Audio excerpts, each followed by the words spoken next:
Assalamualaikum warahmatullahi wabarakatuh. Salam sejahtera selalu.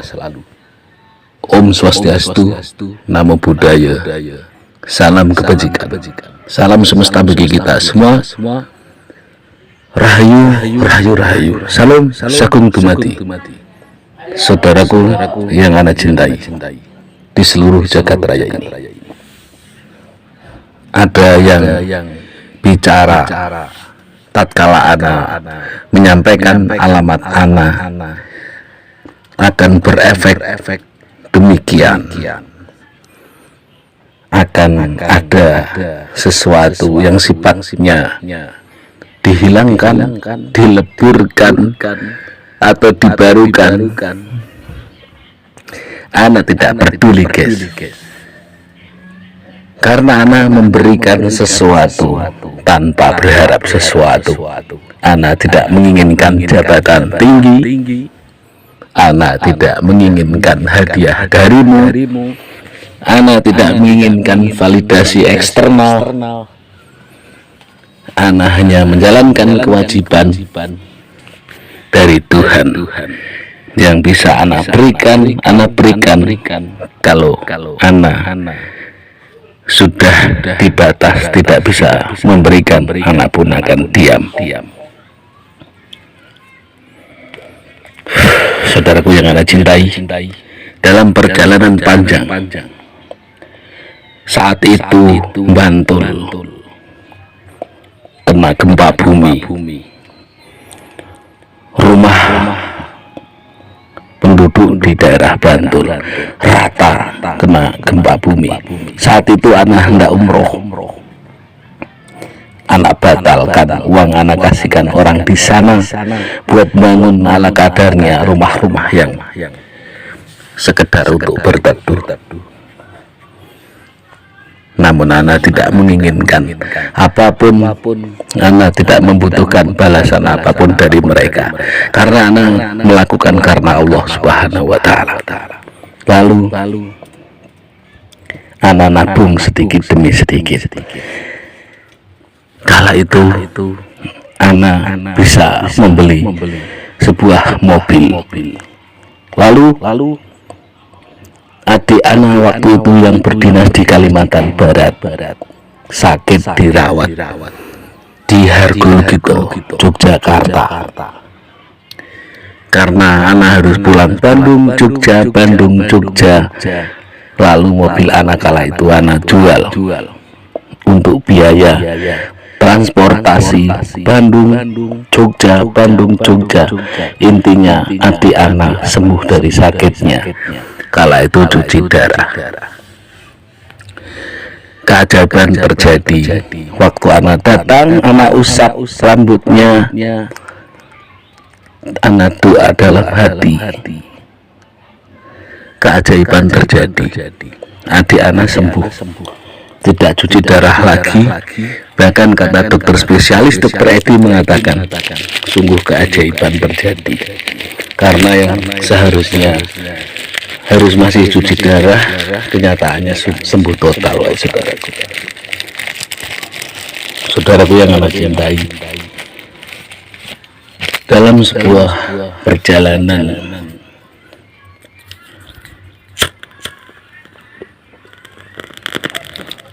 kebetulan anak ditakdirkan berprofesi sebagai seorang prajurit.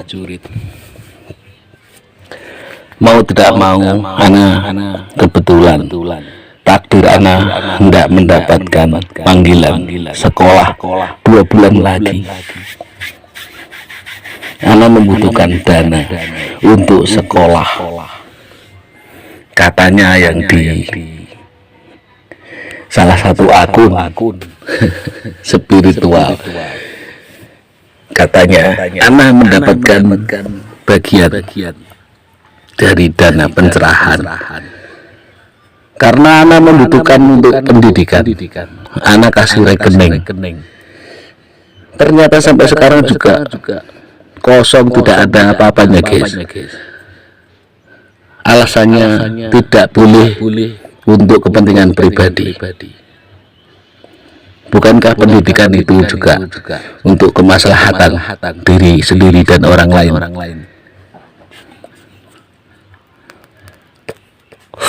Saudaraku yang Anda cintai, untuk memberi orang lain, untuk merahmati, untuk menyantuni, untuk meringankan beban orang lain, intinya dirinya sendiri pun harus sudah lebih dari segi finansial, karena Allah mencintai orang yang mukmin qawiyun, yang kuat. La yuhibbul mu'min dhaif, jika lemah bagaimana bisa memberi orang lain. Namun ana mempunyai semangat stabilisator untuk meningkatkan sesuatu yang ana butuhkan, tidak tergantung validasi eksternal.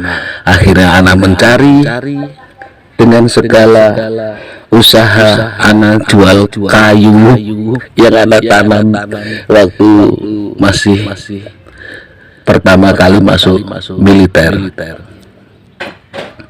Ana dapatkan uang 17 juta.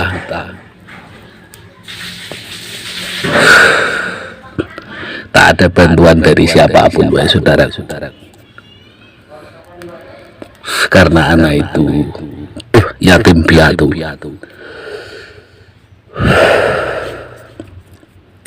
Anak jual barang yang sebenarnya anak cintai, namun karena suatu kepentingan harus melaksanakan pendidikan,